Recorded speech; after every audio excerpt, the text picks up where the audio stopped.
Hey, welcome to Guitar Knobs, the guitars, gear, noise, and nonsense podcast, hosted today by these knobs. Tony Dudzik, Pick Guardian. Hey, everybody, it's me, Todd Novak. Welcome to the Guitar Knobs podcast. We're thrilled to death you're listening to our show. We are, well, first of all, I get to see Tony again. A weekly dose of Tony. Happy St. Patrick's Day. I guess so. Bagora. You're wearing green. I am the wearing of the green. I got lambasted at work because I don't own a single green thing. But it's just you and me today. Rob's not here, but Mondays are kind of tough for him, as he's stated. So every other day of the week is fine. Yes. But so it's just us. But we have a fantastic guest who we've been trying to get on the show for a long time. Yes. And it's finally happening. Please introduce yourself, guest. My name is Lorenzo Valdambrini, and I am currently the CEO and co-owner of Surfy Industries, based in Italy. Surfy Industries. Where about in Italy, by the way? Surfy Industries is based in Livorno, which is a nice town on the coast of Tuscany, very close to Pisa, Firenze, and so on. So this is our headquarters. Aha. The only reason I ask is, and if anybody gets anywhere near Urbino, that's where the agency that I work for, his dad, who's a fine artist, is there. So I can say, okay, that's kind of close. Well, yeah, it's Italy, it's not that big, so we're kind of close. It's just on the other side, but we are in Tuscany. Urbino's on the other side, is more on the Adriatic coast, but it's good. So, little shout out to Tommaso Ciaffancini, who's a great, great creative mind. Okay, let's get. Wait, first of all, where can people go see the things that you create? Well, first of all, at our website, which represents also our catalog, surfindustries.com. And over there, you're going to find a page where there are all our dealers listed around the world. We have a lot. We have a direct distribution here in USA with Surfy Industries USA, nice. And which is based in Portland, which is sort of our partner sister company, operated by Ted and Lindsay, and they take care directly of the distribution here in the US. And then we have distributors in Australia, in China, and in Japan. This is our structure. But the main world warehouse is based in Livorno, Italy. Nice. Excellent.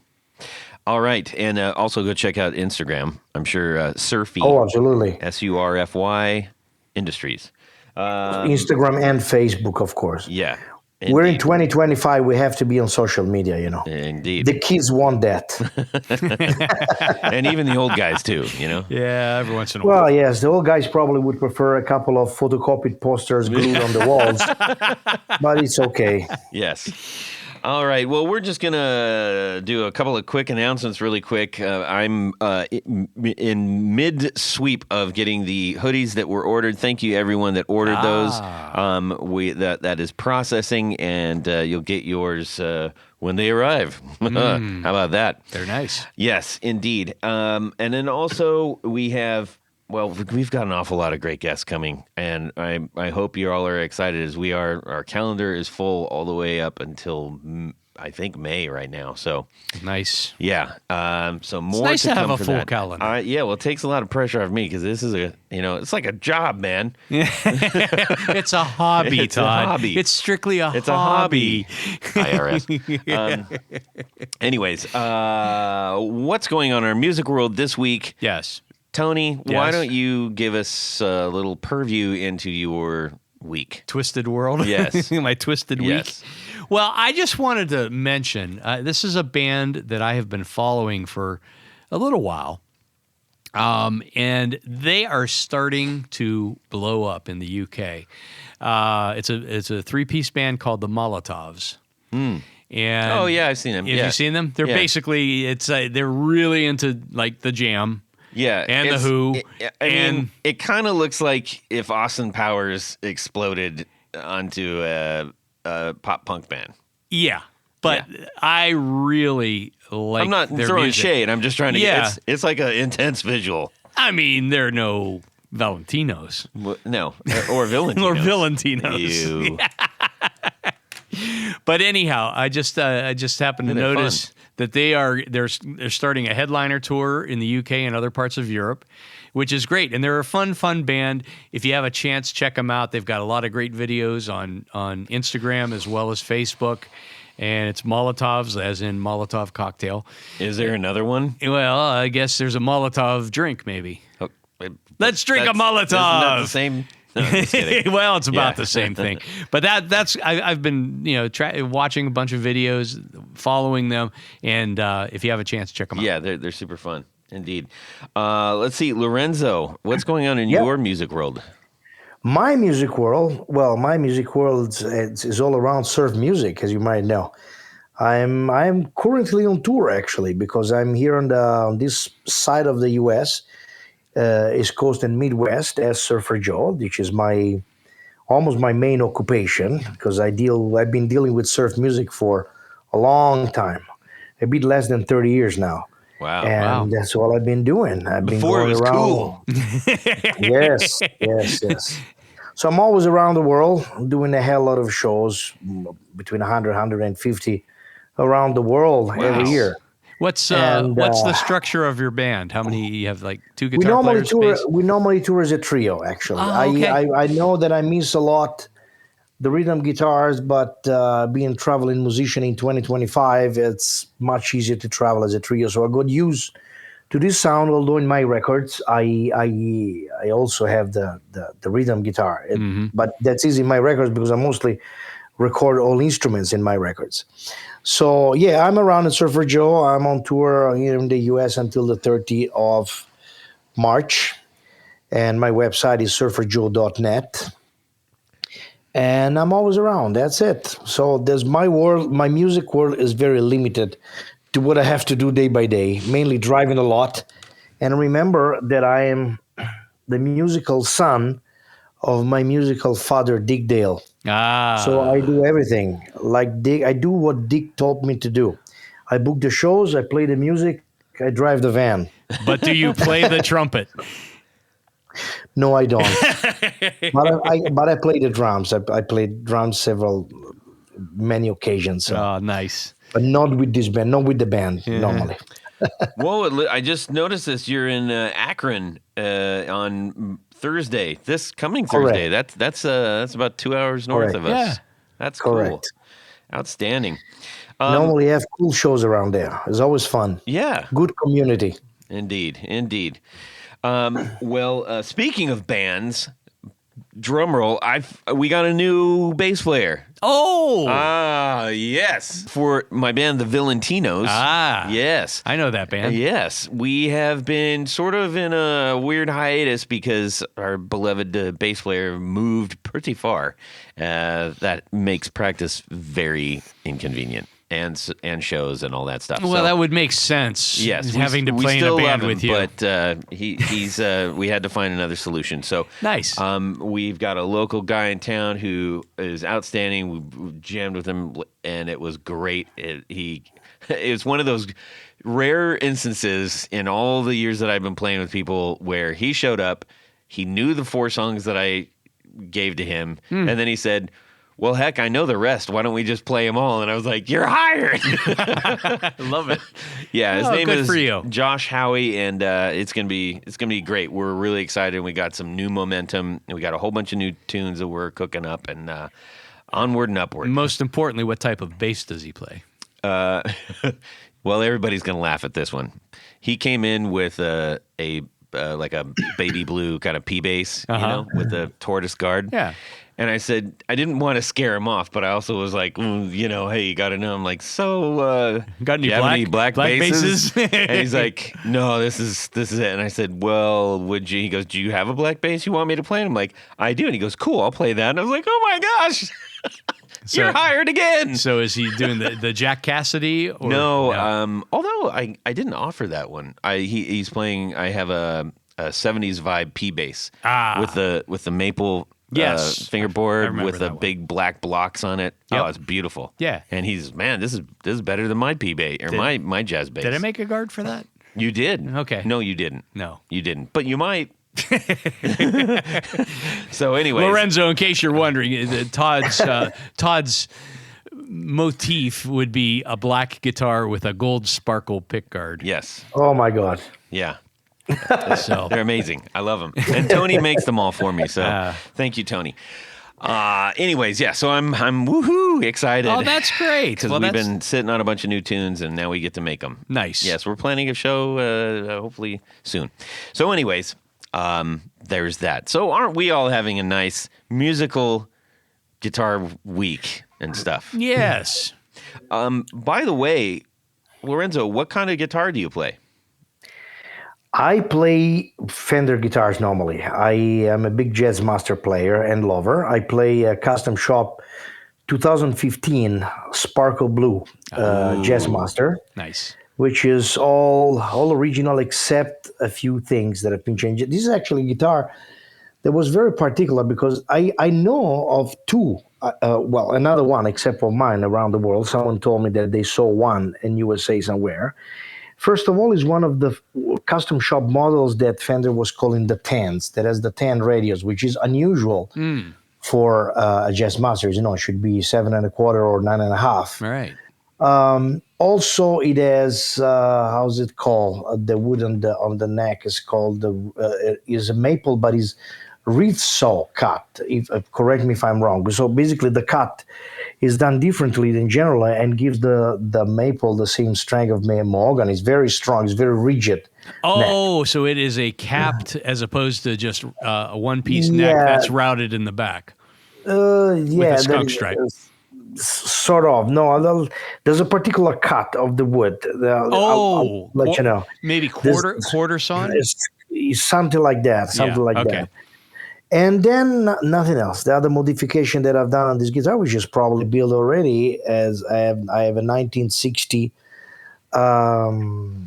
floating tremolo with an original also 1962-63 whammy bar that have a little softer spring inside on the floating tremolo and makes the tremolo action a bit smoother. Yeah. But apart from the Jazz Master, I used a Jaguar. Long time I've been using a Jaguar, which I love. Stratocaster, I've been trying to get closer to the Stratocaster lately. I'm not the biggest Stratocaster fan, but I have to say, surf music was born on a Stratocaster. Yeah. Nothing much to say about that. And the vast majority of the recordings that you hear from the 60s come out of a Stratocaster. So I give it a try, and I like a lot of this guitar for surf music. And that's it. Once in a while, though, there's one extra, apart from Fender guitars, that I like to mention, even because I use it for the recording, and is a Yamaha SG2A from 1967. Is one of the earliest, the first samurai neck guitar. Yes, I know the guitar. Yeah. That was the first one with just two pickups and sounds very in between a Jazz Master and a Stratocaster. It is one of the coolest sounding guitar you can have. I'm not sure you know better than me, but I heard or I read somewhere that those guitars, 1967, have been probably the first marketed electric guitars by Yamaha, but I might be wrong on that. But still, it's phenomenal. Yeah. Have you ever tried, and it sounds like you switched out the trem on your Jazz Master. Have you ever tried either a Mastery or a, what's the other, oh God, I can't think of it. There's another brand of trems that have just come out. Well, there is certainly Hallon Bridges is making very good trams. I've been collaborating and I'm collaborating with Hallon for the bridge of my guitar. And I know that there are several. Yeah. But I've tried the bridge of Mastery, but I haven't tried the tremolo unit, which to say is very good, very well built. But let's say that once you put your hand, and I was lucky to put my hands on an original one, an old one, it also had some kind of a value to the guitar, if you want to listen at that point of view. Because that thing it costs a shitload of money. Yeah. So, well, I'll tell you, I noticed the same thing with, I have a lot of old, like Guilds with Bigsby's and Gretches with Bigsby's. And the vintage, 1960s, I don't know what it is. whether it's the springs, the metal, or a combination of all that stuff, the vintage ones are just absolutely perfect. And when I try to put a newer, even the U.S. Bigsby models, there's something different compared to those old vintage ones. Maybe it's just sitting on a guitar for 50 or 60 years. I don't know. Probably the gauge of the material, the springs, the wires, this little tiny things might actually count. It's difficult to say, but yeah, it's fun. It's a lot of fun. Well, we saw some pictures of your Blue Sparkle, and that is one cool looking guitar. Yeah, and you like matching guitars too. Yes, I have a bass that is very similar. Not the same, because I have to say that the bass has all American parts except for the body, which is a Warmoth. And I bought it already put together like that. I liked it and I got it. If you see it from far away, they're very similar. But you see that it's not exactly a Fender Sparkle Blue. Yep. But anyway, it's good. It sounds all right. Well, that sounds great. Yeah. Indeed. Well, we have a new little bit that we're going to do now. I would say that if we haven't really started talking about pedals yet, but if we had started talking about pedals, I highly recommend Tour Gear Design's patch cables to stitch all of your Surfy Industries cables together. Well, yeah, there's plenty of Surfy pedals that you could use these Tour Gear Design patch cables on. I said cables, didn't I? Yes. My bad. Pedals, I meant. Yes. So anyways. Patch pedals. The patch pedals. The patch cables from Tour Gear Designs. Absolutely love them. We have actually our 4 on the floor board floating around. I think it's with Rob right now, and that is loaded with these Tour Gear Designs patch cables. Why do you like them so much, Todd? I like them because they come in many different lengths and configurations. Yeah. And so if you needed to go like from a side mount top jack mount to a side mount, if I need to go all the way from the left side of the board all the way back down to the lower right, I need a longer cable for that. And they make all kinds of lengths, and they've got a very, very small footprint as far as that profile, for the actual plug. And they're very flat. They are very flat.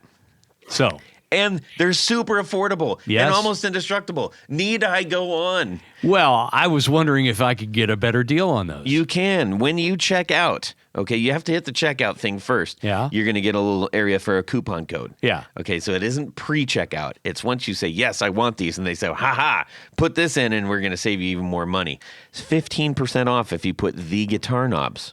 Did you say 15%? I did. Wow. And I also said the guitar knobs. And the guitar knobs, all lowercase, all one word. Get a whole bunch of great cables sent directly to your house from Canada. Yes. And you're going to be happy. So there you go. Thank you to Tour Gear for sponsoring our 4 on the floor. Let me get a little bit of this. 1, 2, 3. 4 on the floor. All right. Lorenzo from Surfy Industries and Surfer Joe. What is your 4 on the floor? Well, my 4 on the floor, what to tell you? I don't really have a 4. I never had 4 on the floor. I never had 4 pedals on the floor. I play surf music the traditional way. My configuration has always been guitar straight into a Fender reverb unit and straight into the amplifier. That's what I've been doing, and that is the inspiration that brought me, my partner Bjorn, that I will tell you about later, and my guys in America take as an inspiration. But what can I tell you? Let's add some more that I have to use. One thing that I like to use is a tuner. Does a tuner count as a pedal? Sure. Yeah, it can. Well, I've been using for years, the TC Electronic Polytune. Yep, that's my And one. actually, I think that the Polytune is really the game changer for guitar tuners, if you want my opinion. And I'm really happy to mention that because it's simply phenomenal. If you have a guitar that doesn't really needs too much tuning throughout one song, throughout the songs, like luckily if you have a good Jazzmaster, Jaguar, Stratocaster, I know these guitars, they stay pretty much in tune. And so you don't really need to go back string by string. You just have to check them all together, make sure that you're still there. And when the Polytune came out with this thing, I bought it right away. So that is probably, if it counts as a pedal, I put this, and it's already number 2. Also, if we count the reverb unit as a pedal. Okay. We'll count the reverb unit. Yes, let's That's a do big it. pedal, but yeah, we'll count it. Well, you can buy a Surfy Industries one and have it smaller. Yeah. What year is your Fender reverb unit? I have had several, both new ones, late 90s, then early 90s, first reissues, blonde when they were still made in Brea, not in Corona. Right. And then I have 60s one. I had a 63 brown face, of course. That was actually brown. Yep. I had a 65, little different because it was more precise. Black and silver. Then I swapped, no, that was a black one. Black face. Then I swapped I sold my brown one and I got another brown face, but in blonde, which is rare and still also 1963. So I like that one very much. Yeah. Because it can get very aggressive. Well, so my experience, I've had limited time with vintage Fender reverb units. And I think the first time I tried one of the reissues, I wasn't nearly as happy with it. It sounded different, and I suspect it might have been something to do with the tube configuration, because apparently you can't get the tubes that were originally used in the vintage units. Not exactly. The reissues from exactly 1994. This is when Fender put back the reissue. Apart from the 1976 tank that doesn't really count. Nobody likes it very much, to be honest. Right. Anyway, the 1994 reissue was using a 6V6 tube instead of a 6K6. Okay. The 6K6 tend to have a better sound, but at the same time, it's not as open as a 6V6. So a lot of us replace the 6V6 with a 6K6.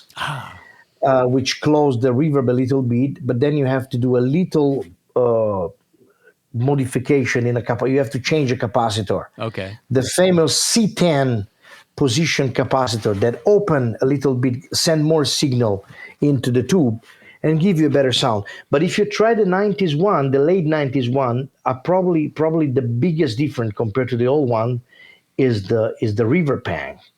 So the spring pan that is inside, because there was a very particular time, I think, for Acoutronics / Belton, because in the late 90s, Acoutronics was already bought by Belton.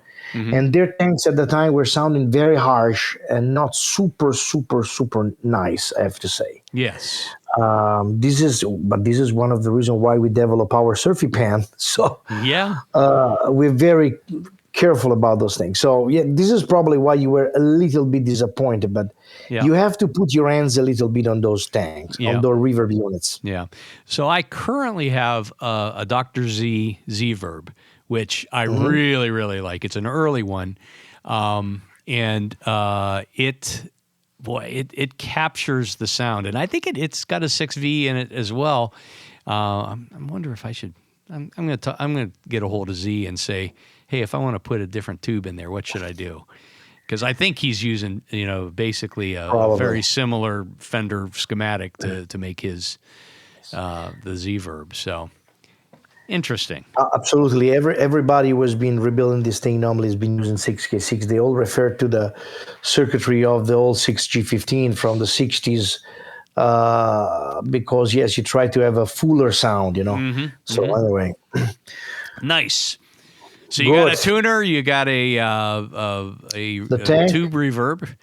I've been using a tremolo sometimes. Okay. What kind of tremolo do you like?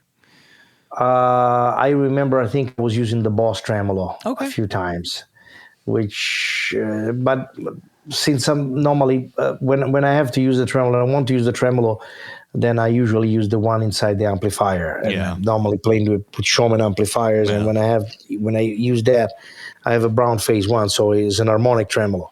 Okay. And I like that, but I'm not a heavy user for that. Okay. But wait. There's another couple of things that I have to mention. Go. Because now remember, you bring me into this conversation of the 4 on the floor. Yeah. And I'm not a pedal user, although I make pedals. The irony. Yes. That is true. That is true. I'm not a lover, honest. but I make love. Yes, I'm flat honest. I remember I was impressed in the past when you remember those Boss pedals that were made in collaboration with Fender, Yes. especially the FBM one, the basement pedal, Ah, yeah. which I don't think that people ever notice that pedal too much. As much as people were talking about the Fender 63 Reverb Boss pedal, the FRV.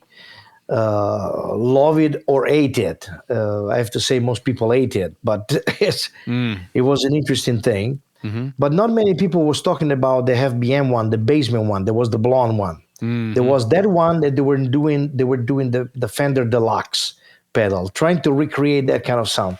Now, believe it or not, the FBM one Boss, which was a digital pedal using Cosmo technology and their own things, has been a great inspiration initially for us at Surfy Industries, because I started from putting together that idea and something that maybe I can tell you after when we're talking about our Fender units and something like our reverb units and this kind of things, or the Surfy Man that you were mentioning before, or the Blossom Point.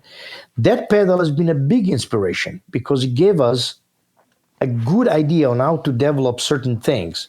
And I think that was a great thing. You had to learn how to use it. So I used that thing a few times years ago, probably 10 years ago, to experiment a lot. Mm-hmm. So there's another one. Nice. I don't know if I meet the 4 pedals I think request. maybe and then some. Yeah, because we got a trim, we got the bassman. Yeah, I think you're out. You have made your quota. I will tell you a funny story about. I was playing a lot in the 1980s, and we needed our bass player needed a new amp. So we had this local store that had used equipment, and they had the entire PV line. Of course, this was the heyday of PV guitars and amps. And I saw this, it said Fender Bassman. Well, yeah, okay, that sounds right. I mean, that it's a bass player. He's gonna, he'll like that. And so I got it. I don't know. It was $175 or something silly.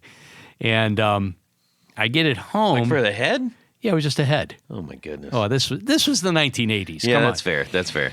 And I get it home, and I said, "What? This Tolex looks really weird, and the knobs are very weird on it." And I get it. I take the cover off the back, and it's a blonde, so it's like a 62. Yes, a brown face one. No, it's a blonde Tolex with yes. Okay, it's still called a brown face. Called brown face because it had the panel. Whatever is 1960 to 1963. So we get this, and I started playing guitar through it, and I said, I don't think the bass player's going to get this one. and I was at a gig, and a guy who was a known collector from Akron, actually, where you're going to be playing in a couple days, comes in. We're playing. I've got the amp set up, and he says, "You want to sell those knobs on there?" And I said, "No, I don't want to sell them because they were the cream knobs, original creams." And I said, if I take the knobs off, I don't. He said, no, I've got a set of knobs. I'll just give you the knobs. I'll give you $100 for the cream knobs. And I said, okay, sounds like a deal. So now I'm almost into the amp for free. And then, of course, I was, by the time that band broke up, when we had sell-off equipment and stuff like that, I think I sold it for $200. And I thought I was doing okay back then, but now I can just kick myself. Well, but just to tell you that these stories were not just happening many, many years ago, because I know for a fact that about 10 years ago, in my own town in Livorno, there was a store that was closing, a store that has been existing for many, many years, or 40 years. And apparently, someone that came to tell me the story, and say, I went down there and he saw a blonde bass man. And the guy the owner was an old man, and now he's passed away. He said, "Oh, can you take it out of here?" He didn't even know what he was selling.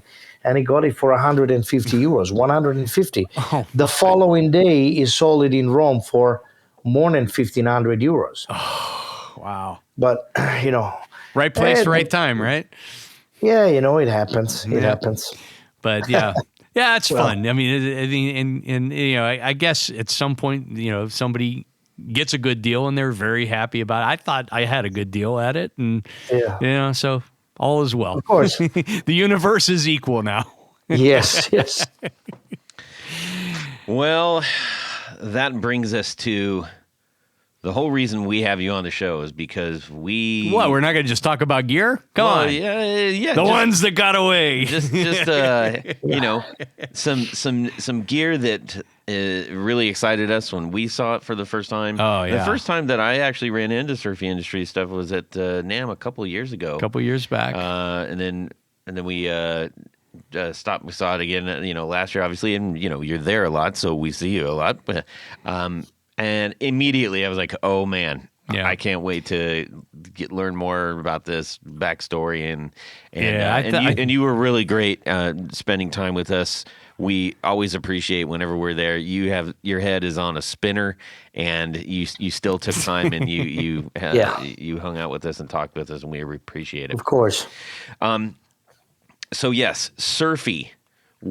Tell us about the origin of Surfy and the name and all the great things to get us all juiced up here. First of all, if I talk about Surf Industries, I have to talk about my partner, which is Bjorn Ishenen, which is a Swedish engineer that has been a big surf music fans for many years. That I don't know exactly when, I would tell you probably 15 years ago, came out with a do-it-yourself kit, with a DIY kit that was marketed on an online platform and forum that is called surfguitar101.com, which is still there, of course, which became with the time the main place where all the surf community was chit-chatting and talking about things, and it's a discussion forum the whole way. So he presented this DIY kit called the Surfy Bear. And there was supposed to be a solid state version of the Fender 6G15. Mm-hmm. So first thing, why Surfy Bear? Because this is a question that we get all the time. Some say it's a horrible name, it's a terrible name. Well, maybe it is a terrible name.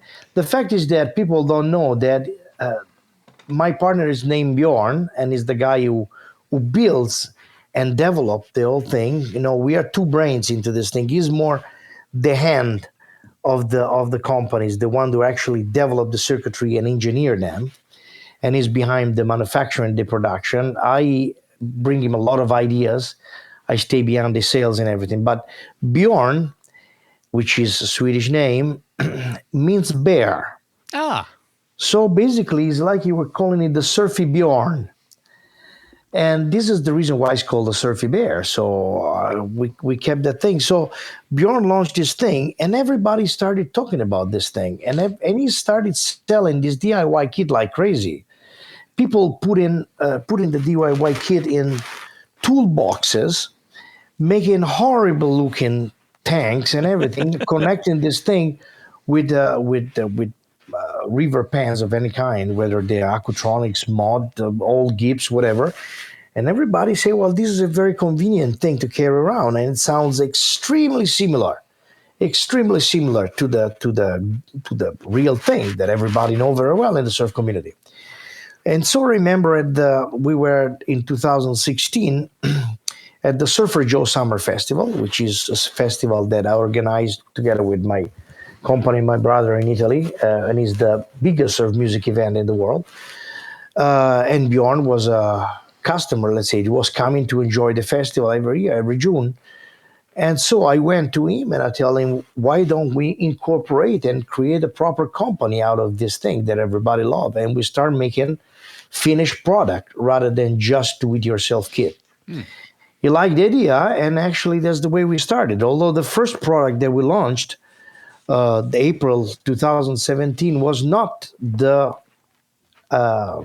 Surfy Bear reverb unit, but the first product that we launched was the Surfy Tram, because in the meantime, he did the same thing of the do-it-yourself kit of the Surfy Bear for the tremolo, which is exactly what we still have in the Surfy Tram, and is a known true bypass unit that emulates and recreates, and someone say, not me, but someone say is the best that is out there if you want that kind of Fender feel. The harmonic tremolo of the brown face Fender, and volume on off kind of tremolo that is typical of the black face amplifiers. And he did a DIY kit of that, and we make our first finished product in the Surfy Tram, which is exactly still what we're selling today without any changes. So it's already a few years now. And then shortly after, we launched the Surfy Bear unit. But the reason why we didn't launch it in the beginning, and that's another interesting story, because we had this prototype of the Surfy Bear unit, which now is the Surfy Bear Classic, which we are right at the version 3 of this pedal, doing little modification to make it more sturdy, better quality, and so on. But the first version was a blonde classic chassis made of wood that Bjorn did himself. It's because I had at the time my first tour in Japan as Surfer Joe, and I said, before putting it on the market, I gotta try it for myself, because everything that we do in our company comes out of a live experience. So until the product passes the test of using it live on a stage, is not good enough. Is not going to be good enough. So I brought it in Japan. Obviously, I broke it. So I broke the sides, and I came back and said, we have to fix this, we have to fix that. No, this is not, and then we need the bag because I cannot carry it around like that. It's unusable. And so after a couple of months, I think, after 2-3 months, we launched the first version of the Surfy Bear Classic. So this is how we started, me and Bjorn, and we're still full partners on this company, and we're doing very well together. So I'm very happy, and I'm very proud, and I couldn't have a better partner. That's awesome. That's great. Now, on the Surfy Bear Classic, you offer that in, looks like a variety of finishes or Tolexes and things the like classic, that. Yes, we have several reverb units, which, considering the reverb unit a pedal, is a bit tricky, because I still think that we put ourselves in a market niche that is in between the pedals and the amplifier. It's difficult to see where we are exactly with the reverb units. And the most interesting thing we found out with the time is that we are inspired by the Fender 6G15, but the vast majority of the people have never tried a Fender 6G15 or a Fender reverb in general. So in many occasions, it happens that people that are heavy users of reverbs and that tried any kind of pedal, they plug the first time to one of our pedals or a Fender unit, and they go like, oh my God, it's like I've never used a reverb before. Because the spring reverb done the way Fender did it is extremely particular, and is absolutely not strictly related to surf music. Vast majority, I would say probably 90% of our customers have nothing to do with surf music. So anyway, so we make a variety of models of reverbs. The classic that you were mentioning, is made in 3 Tolexes, blonde, black, and brown, and is the thing that is known true bypass and matches with your all amplifiers. Then we do a metal, which is still a long, big pedal. Long because these two are long because they have inside a full-size Type 4 reverb pan, and that is 45 centimeters. You cannot change that. So, And the metal is about the same, but it's true bypass and is a bit cheaper because of the construction. So it's still our top seller. Mm-hmm. Then we have the Surfy Bear Compact that we launched a few years back, which is a smaller size. We have been doing several colors of that, but right now we shrink it to just the black one. Then we have the Surfy Bear Compact Deluxe, which is the one that we presented at Disnam 2025, which incorporates the tremolo, and we're going more in the direction of a proper pedal board friendly pedal because it goes up to 9 volt and any polarity. It has the tremolo included, has a bunch of other features that people like, the possibility to connect an external pen and so on. And then we do a studio version that was born from the fact that a lot of people were using our units, either the classic or the metal, in studio, wrongly, because those units have guitar level. Excuse me, can you still hear me? Yes. Yep. Yeah, sorry. Those units as guitar level input and output.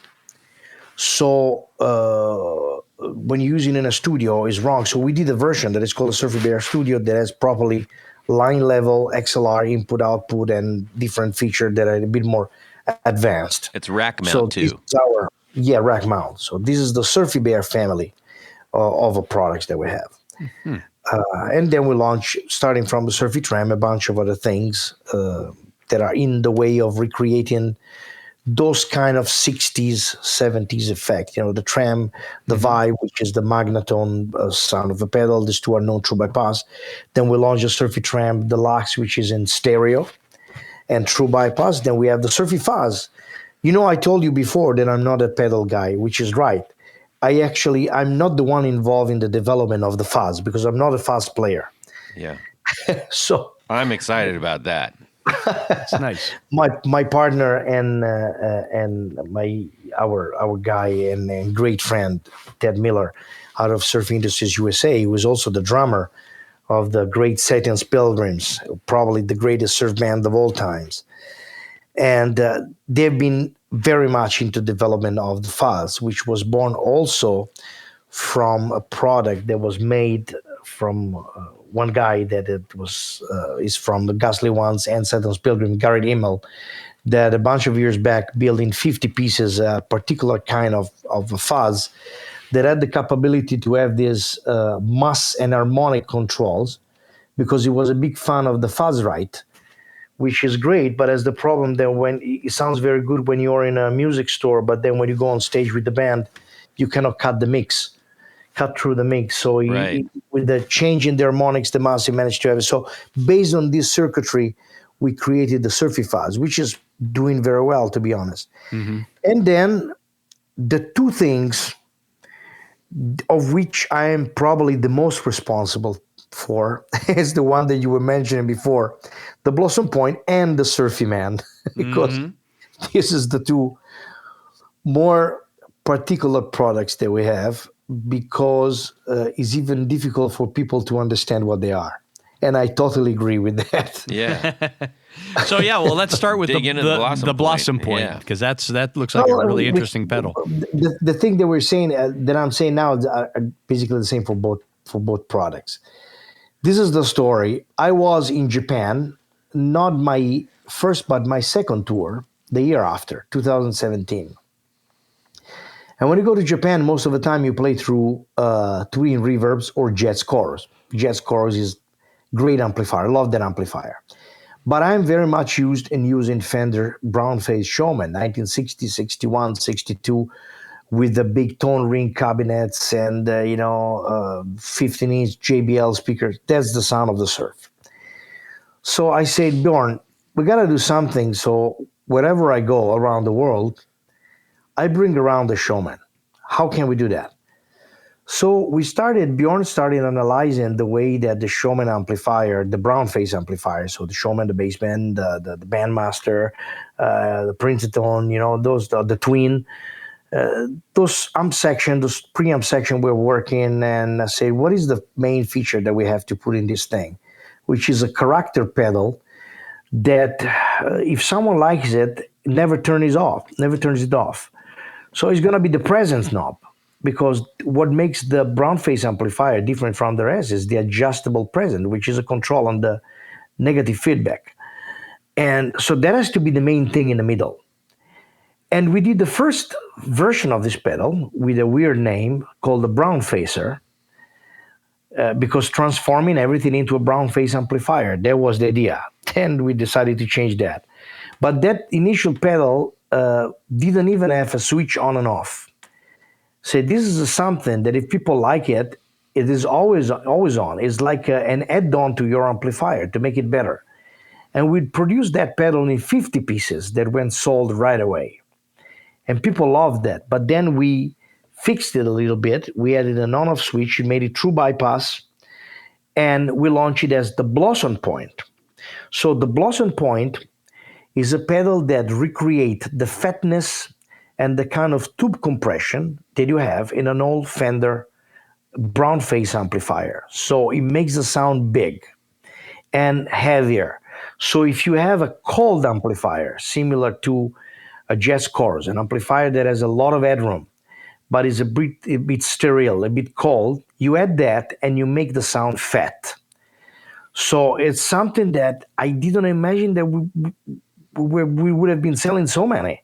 People love this thing, and it's crazy. The name Blossom Point comes from a very specific thing, and that probably is the most important thing to describe what this pedal does.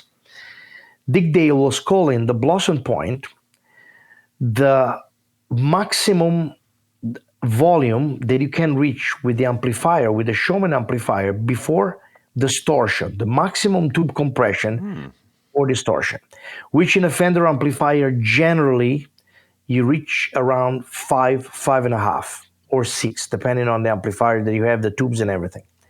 So after that point, you don't have more volume. You just add distortion. When you reach that point, you have the maximum tube compression. And this is where the magic happens, because this is where the reverb starts sounding great, because it elongates the sustain naturally. The tubes work at best. The amplifier work at best with the speaker. So the Blossom Point is really that magic spot that gives you the best out of the amplifier. And this is what the pedal does, substantially. That's super interesting. Super interesting. And I love the name of that too, because it so kind of accurately describes exactly what the point is, and that's a nice place to be when you're like, here we go. And it's a nod to Dick Dale. Yeah. Yes. The problem when you do it with a brown face Showman, when you get to that point, people will most likely run out of the room because you're too loud. Well, how about with a Showman? Yeah. Well, I don't know. I'm using the Showman, as I was telling you before, all the time, and I'm using it at that point, at Blossom Point. Yeah. I didn't have many people running out in my career, but still, I don't know, for someone it's too loud. Oh yeah, well it can be a painful amp if you're running with JBLs. If you think, as they say, if you think it's too loud, it means you're getting too old. It's all right. That's true. Man. And we get to the Surfy, man. Yeah, let's talk about that. That one is super incredible. exciting. I'm not going to talk about the accessories that we make, which are the Surfy pans, and you can read on our website. Yeah. The stereo maker, the Surfy Spider, the drip switch. Those are cool toys that we make. The Surfy pan is worth reading about because it's connected to the reverb units. Is our take is a collaboration with Aquatronics in South Korea, and we made reverb pans. Actually, gets very, very similar to the sound of the old Gibbs from the early 60s. So the sound phenomenal, extra short decay. So you read about that. But the Surfy Man, instead, is something I'd like to talk about, because this is extremely another thing that is difficult to understand. First of all, people is asking for videos to see how this thing work. I know 60 Cycle On, Brian did a beautiful video last week. They released it last week or so. And people has been understanding a bit better what this is about. But you don't understand the greatness of the brown face Showman until with a 115 tone ring cabinet until you are in front of it and you play it with your hands, because that thing moves the air in your knees, in your legs. Yep. And is a feeling that you have, is a feeling of fatness that goes beyond the volume. It goes beyond it's pure energy. And Dick Dale has been trying to explain this thing throughout his whole career. It's the energy that is coming out of that. So our idea is to try to make something that recreate not just the Blossom Point, but the whole thing. So I said, Bjorn, we have to do something that looks beautiful, looks very specific. People either like it or not. So you see, we've done it blonde, and we've been very careful and meticulous in looking the right color for the powder painting of this pedal, matching exactly the early 60s colors of the blonde Tolix with the grill cloth, which is actual oxblood real cloth on it. You can touch it, you can feel it. There's oxblood in the pedal. And it has to recreate the whole thing. So we took my Showman, one of my two Showmans, and I own what is probably the oldest Showman that we know of, except probably the ones of Dick Dale, or at least I know who owns older than one.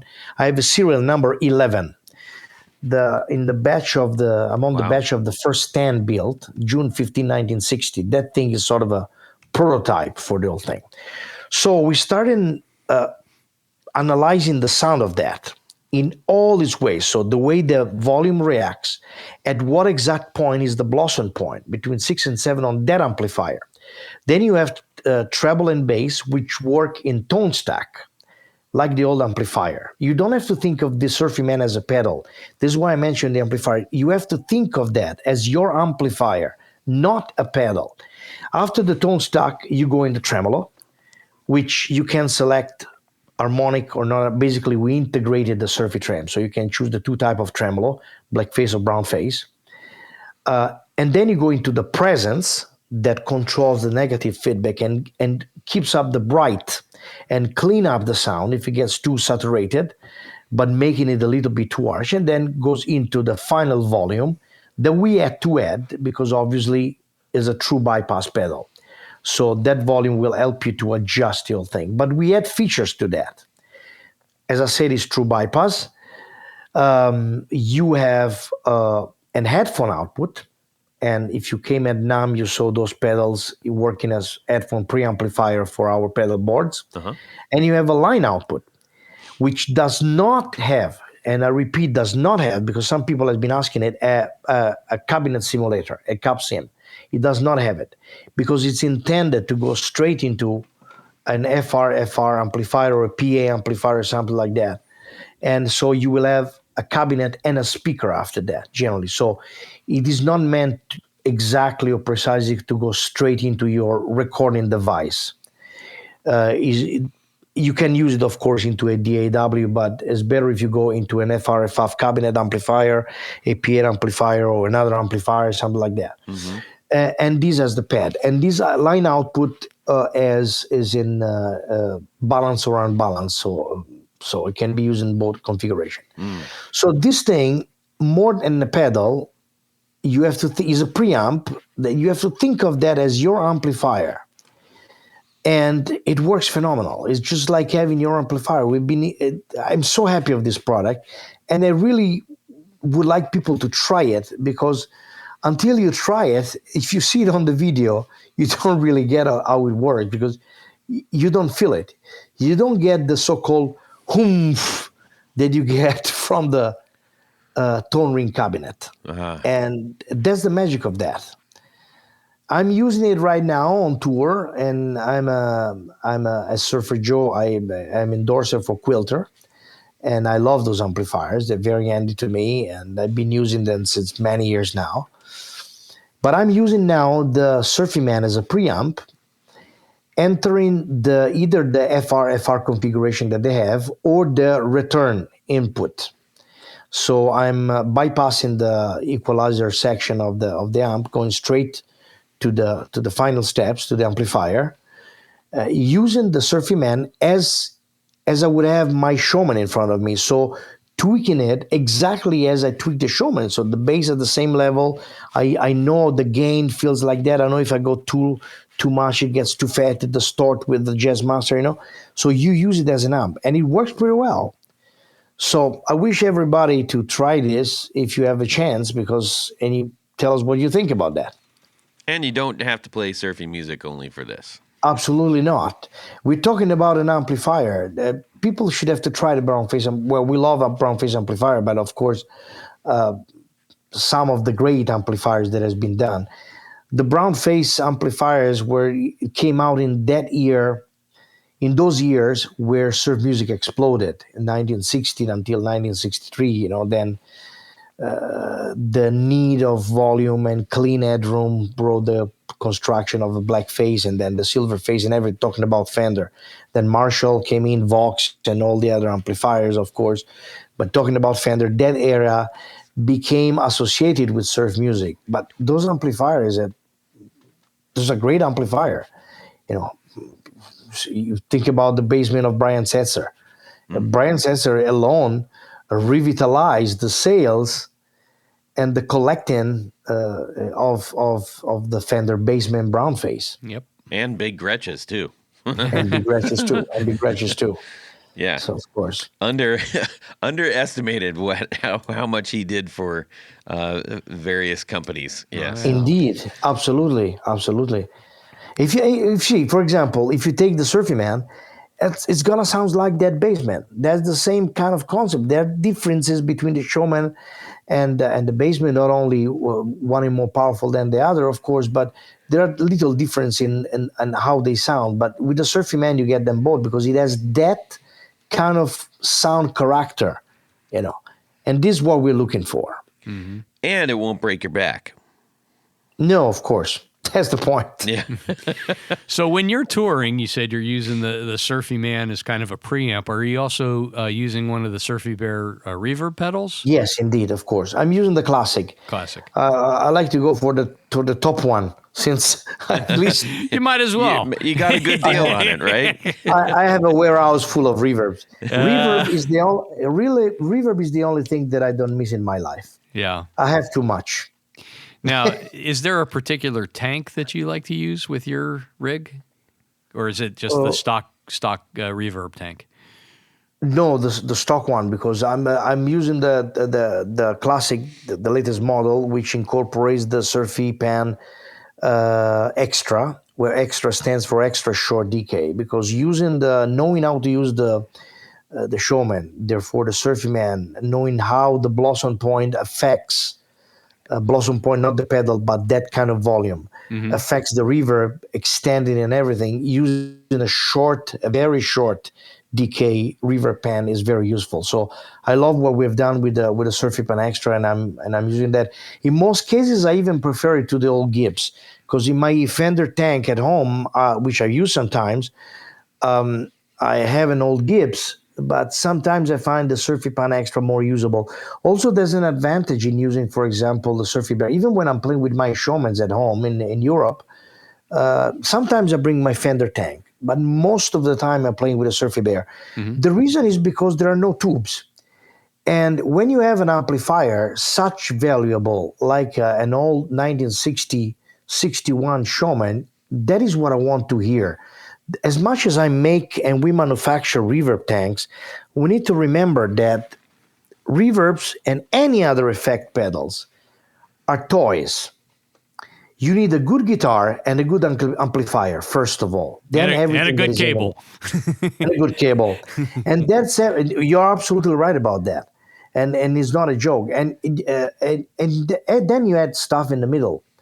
So realistically, when I play at home, I want to hear that, and I don't want to have another tube, so another heavy preamplifier before that. Right. And sometimes with the Surfy Bear, I know that every night is gonna sound the same. When I use the Fender reverb unit, especially if you play in small venues, you have microphonics, you have tube problems, proximity problems, extra noises, and so on and so on. When you use the Surfy Bear, you're always clean. You know that thing at least sounds the same every night.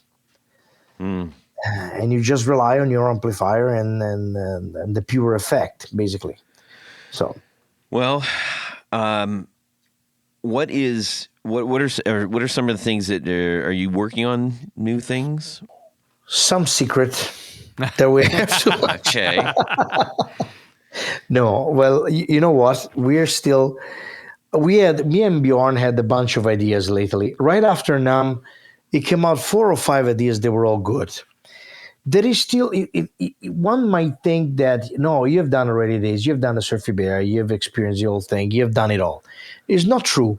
We always find something to make it better or more handy, more portable, adding feature that people sometimes request because we're listening to what people want. But for next year, we're trying to develop something strange for us. Okay. Something that will sort of, well, not too strange, but something that will sort of complete the work of that we've done with the Surfy Man. So we'll still work on these kind of ideas of the Surfy Man and so on. But yeah, we have a bunch of other ideas too. So we'll see. That's good. Well, you clearly do have some great ideas, and no doubt there's going to be more to come from that. I don't know. Some people obviously criticize because they're fans of other kind of amplifiers and things. We are much into these, and all of us come from surf music, which is a very small, tiny niche. We like what we're doing, of course, but at least we know very well how to use the things, those few pedals that we make. You know, we know the Showman very well. We know the Fender reverb unit very well. This is why we do things that we know well. Yeah.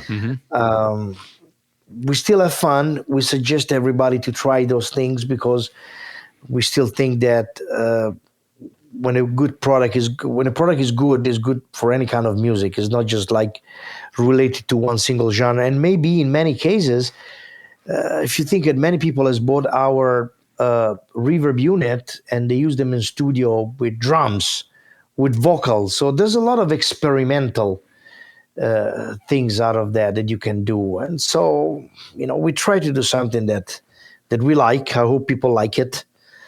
And it's fine. You know, we've been talking about surf music, and before we round third and head towards home base, I would be remiss in not mentioning there's one of our good friends of the show who makes some outstanding pedals, Champion Lecky. He is in Philadelphia, and he's got a surf band called Party Nerves, and they're great fun. And we actually use them on the background music for a lot of our posts, our reels that we do. And so, you know, if you're looking, if you're like, boy, I wish there was some new surf music out there, check out Party Nerves. I will. It's strange that I don't know them already because I know because of the Surfer Joe Festival and things that I'm doing. I know most of the people there. But if he's listening to the podcast, tell him to come on the 30. Because it's my last show of these tours in Philadelphia. Oh yeah, absolutely. So if he's out there, and it'd be fun to have a chat about this all. Yeah, absolutely. I'll let him know. He's a really interesting guy, and he like you said, there's some very interesting things that you're going to his middle name is interesting. When in the most weirdly interesting way you can imagine. He makes some great stuff, and I think you guys would have an awesome conversation. So I will pass that information on to him. Absolutely. All right. Well, thank you so much for running through. You did a great job. I mean, we sat back, we ordered some food, we had bring that pizza over here. Yeah, when you have me starting talking about this company, this is what we do, but our stories are very interesting related to surf music, probably not everyday stories, since surf is so little, and we are probably the only company around that is inspired by this. And not only that, but we have remained, luckily for us, probably the sole big manufacturer of reverb units right now, because there's a lot of good products out there, but more into the boutique world. We instead still make a hell lot of units. Is a steady production that we're doing, And we've been lucky enough for now that Fender retired the Fender unit, especially because their product for their own manufacturing reason was very expensive when it went out. Mm-hmm. In fact, from our point of view, we've always said something like, the top unit that we're making, the Surfy Bear Classic, will never have to be more expensive, apart from the studio, that is a particular product. But that Classic, which is the Fender 6G15 replica, will never have to cost more than $500 retail. Because if it costs more than that, I suggest personally people to go and look for a Fender unit. Yeah. So why buy a replica of something when you can buy the original for less? Yeah. But unfortunately, right now, it seems that you're very lucky if you find a Fender unit for $600. Once you were finding for $250 like 15 years ago. Yeah. Oh, yeah. Well, there's also the So- form factor, though. I mean, yours is so much more convenient to use. Yes, it's true. It's true from that point of view, especially the compact one. In fact, our development is a lot in the compact direction because, those are one that could be called, if you want, pedal board friendly. Yes. Especially now that we've done this 9-volt thing, so can be powered from a normal power bank, whatever everybody's using. So of course, the portability is important, but even for the big classic one, the price is another important thing, and it's still, unfortunately, still an expensive thing because it's impossible to make it cheaper than that. But it's still expensive for a lot of people to spend so much money on a reverb unit. Is not something that everybody's willing to pay this much. Yeah. But that's why you made all the other ones, so that everyone else can enjoy reverb at of course, at a whole range of entry. So yeah. Well done. You've done a good thing, Lorenzo. Thank you, guys. Thank you very much. Yeah. Well, Tony. Yes, Todd. I think it's a little bit time for. Would you rather? All right, that's our cue. I love Jiminy Cricket. That's right, Todd. At this point of the show's a little game we play called Would You Rather. Mm-hmm. Now, this week's Would You Rather is brought to us by our good friend, Mike Nacionale. Yes. Yes. And he writes to us and says, I got the stuff and it's all awesome. Stuff meaning... Oh, the stuff that we sent him. The stuff you sent him. Thank you so much. I would say keep on trucking, but your show isn't about trucks, so keep on plucking. Okay. Yeah. Clever. Pluck, pluck. Not a chicken. So, this is Mike's Would You Rather.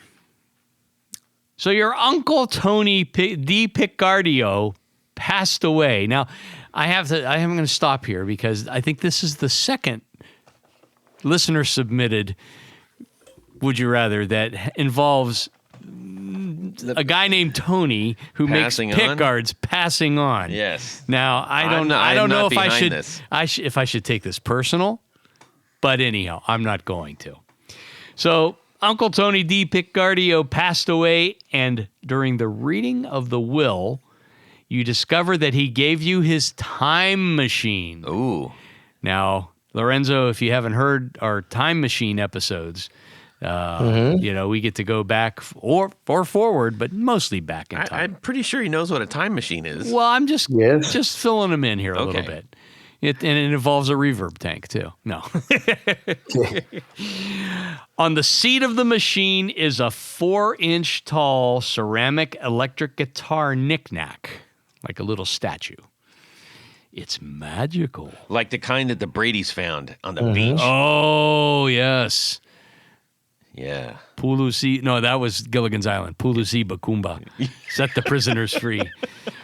It enables you to be a member of any band you wish to play with.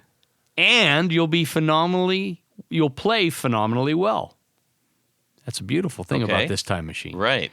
The only problem is the time machine is frozen to 1975. Oh. Which band would you pick? 1975, mid-70s. Yeah. There's a whole range of bands that were in that era. Yeah. Okay. So you got the time machine, you got the little talisman that can take you back and make you play incredibly well. But it's Me? stuck on 1975. I'll go first so that you get a feel for the logic behind this mess. Okay. So, I mean, you get to play with any band that you want, but it's got to be in 1975. Okay. That's what I'm going to do. So I'm thinking, oh my, just off the top of my head, I got it.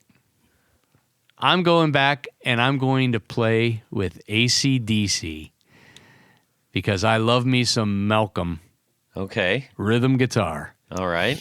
All right. That's what I'm going. So I'm going to 75 and I'm going to be a member of AC/DC. I'll be a giant amongst the men in the band. 75. Lorenzo, what do you think? Well, I think I'm gonna stick to my usual things that I like, and I would like to be into the Deltons with Dick Dale, just reunited band, just before releasing their compilation in 1976. I would like to play in that band. That would be cool. I mean, if you're going to play in a surf band, man, that is the one to play in. And I'm not sure if they. I don't remember if they actually were out of surf bands in 1975, but Yeah. certainly it must have been exciting. Oh, yes. Todd, what about you? Well, I'm kind of torn between two monsters. Two monsters. One monsters had just got it going. The other monsters were just starting. I'll say with the first one that I'm gonna actually not do, but it would have been Cheap Trick because they were just starting out. Yeah, that's right. And that would have been just super exciting because they just took off. Yeah, wasn't Budokan was live at Budokan was 1975 or was it Later? It was later. Yeah. Okay. But I think I'm gonna have to go with Kiss. Obviously, I would be playing next to Ace. Ace, because yeah. I'm not replacing somebody. Am I replacing Now you're somebody? replacing someone. Oh, geez. Yeah, no. I'd have to. Yeah, I got to do that. I mean, there's no. How could you not want to do that? That's a good answer. Not replace Ace, but Yes. nobody wants to replace Ace. I mean, one guy wanted to replace Ace. Yeah, well, that's a He different did an story. okay job at it. That's a different story. Yeah, that would just be incredible. All right. Yeah. So, Mike, thank you for that. Would Yeah, you that- rather? that's That super was fun. fun. We Yeah. had to think about that a little bit. Outstanding. Okay, now we need to thank a few people, and then we need to let our friend Lorenzo get back to kicking his feet up with the hotel robe on and a nice plate full of Bonbons. prawns or something. Yes. Bonbons and prawns. Well, I told you, I'm looking forward to the shows in Chicago. Yeah. Oh, yeah. You know that. I mean, this more than music tours, more than playing music. These are food tours, realistically. Food exploration tours. That's fair. But fair. first of all, that is the pizza. You know, I'm Italian, so Oh, yeah. my number one remains Napoli. But I have to try them all. And I got fascinated first time I went to Chicago by the deep dish. I know that a lot of people, it's not their favorite, but I don't know why I like that thing so much. Well, you eat one piece and it fills you up. Yeah. Well, maybe yes, not. I can eat more than half. Indeed. Oh, man. Okay, Tony. Yes, Todd? Let's thank a few people. All right, let's thank a few people. Todd, at this point of the show, there is a special group of people we love to thank. These are our executive producers. Now, an executive producer helps make this show possible. How do you become one? Real easy. Head over to patreon.com/the Guitar Knobs. Check out a couple different levels in which you can participate. Become a sponsor, a friend, a hero of the podcast. Indeed. Each level comes with some very nice thank you gifts. I think that's what Mike was alluding to in his note to us. And opportunities to win some great giveaways. Yes. And things like that. We gave a whole bunch of stuff away in December. Holy mackerel. My. It was like Christmas, sort of. But in addition to all that great stuff, there's one thing more. What would that be? Well, you get to have your name read on the thing. Your name read on the thing. That's what I'm going to do right now. So special thanks to these executive producers: Anthony Lathrop, Brett Hogarth, Cameron Pampas, Darren Gregory, Don Kloss, Elad Mizrahi, James Bell, James White, John Esterly from Rare Buzzer Effects, John Sebastian, John Halverson, Justin Jones, Ken Sayers, Michael Senchuk, Mike Davenport. Davenport. Is it Davenport? It's Davenport. It's Davenport. Sorry, Mike. Yes. Owen Eads, Plutone, Ralph Gottschalk from Wonderful Audio Technology. What? Richard Kendall, Rick Calhoun, Rusty Sneeden, Stefan Lamb, Tom Barazin, Trevor Ellenberg, Trevor Gunberg, Vader and Pedals, and Ty Barnes. Yes, we've got all the Trevors and the Johns. Johns, Trevors, and one Ty. Yeah, and one Elad. Anyways, go ahead. Well, you know, Todd, there's another group of executive producers. These are we call them our Grand Poobahs. You know that. Did you know that? I did know that. These are the creme de la creme, the top of the heap, the A number ones, and they wear a fez upon their head whilst listening to the podcast. Because they get one for joining. They get one for joining. Yeah. As part of their prize package. So special thanks to these Grand Poobahs. Anthony Gemalero, Billy Spitfire Unlimited, Bob Crouch, Brian Robison, Cody Foster, David Kaminga, David Tyndall, Enrico Fernando, Fox Hill Studio, Gregory Randall, Hex Matos, John Williams, Martin Cliff, Matt Hart, Michael Van Zant, Michio Murakishi, Mike Nazionale, Moon Guitars, Pedro Vasquez, Sam Jett, Steve Keys, James Pennington, Zach Oswald from Brandon Wound Pickups, and Jonathan Labate from M2 Labs. Yes. Thank M2. you. Thank you. Indeed. Lorenzo, we want to say a humongous thank you to you for sharing your time. It's been a long time coming, and I appreciate your patience, and it was great talking with you. Yeah. Well, for Surfy Industries, guys, Tony and Todd, we thank you very much, both from me and from Bjorn, of course, back in Sweden, and even my partners here in the U.S., Ted and Lindsay. Thank you very much for having us on this show. It's a fun show. You guys are phenomenal, and I really wish you the best. Just keep up the good work, because we need all of these kind of works to keep manufacturing stuff. Yes. Indeed. So if Me and any other producer around the world. So thank you very much, guys. You're welcome. So if someone's looking to see your product lineup, where should they go? Surfindustries.com. That's the place to go. Okay. And if they want to see you come play some awesome guitar, you just check on surferjoe.net, and you see there all my list of the upcoming gigs. yeah, in all your favorite cities. Minneapolis, I saw that. I lived there for a while. You're ending up in Philly. It's gonna be great. And then everybody from Ohio here, go out and see them in Akron. Akron? Yeah. Or Pittsburgh. Pittsburgh's not too far. Yeah. Yes. Tony, what about Please you? do. Just head over to pickguardian.com. Check out the things that I do. What do? I make custom pick guards for guitars. How do you get one? Shoot me an email. Perfect. It's real simple. It's your opportunity to make your guitar even more yours. Yeah. You can shoot me a DM on Instagram at Guitar Knobs. We would love to hear from you. If you're thinking about being a Patreon, we would love for you to do that as well. Send us a note. Just say hi. Tell us what you think of the show. Tell us how much you love Surfy Industries. That'd be great.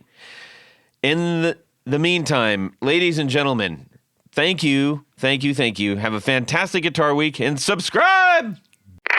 That's excellent. All right. We'll knock it out in 12 minutes. No, that's not 12 minutes. Good old heart I've clogger. been eating pizza straight for the past 3 days. Today I had to break, and then I'm getting ready for Chicago. So, What will you have in Chicago? well, deep dish, baby. Deep dish, yeah. Okay, Lorenzo, if your head is spinning, then you are in the right place. Good. You have arrived. Yes. It's like, imagine us in your room. Oh, yes. Okay. Eating your leftover will. fettuccine Alfredo. Yes, I'll be I in the will. mini. I'll be, Tony will be looking in the mini bar. The mini bar, and I'm looking for the All big right. meat. No, don't do that, because then everybody's going to get all messed up. Now I got to take that out. You boob. And away we go. Well, that's it for these knobs. Please visit our Patreon page at patreon.com/ Facebook.com/The Guitar Knobs. Visit our website at theguitarknobs.com for all of our past episodes, 4 on the Floor blog, and other good stuff. You can connect with us on social too at our Facebook page and share your gear and stories on our Facebook group. Also, be sure to check out our Instagram at Guitar Knobs. Catch you next time.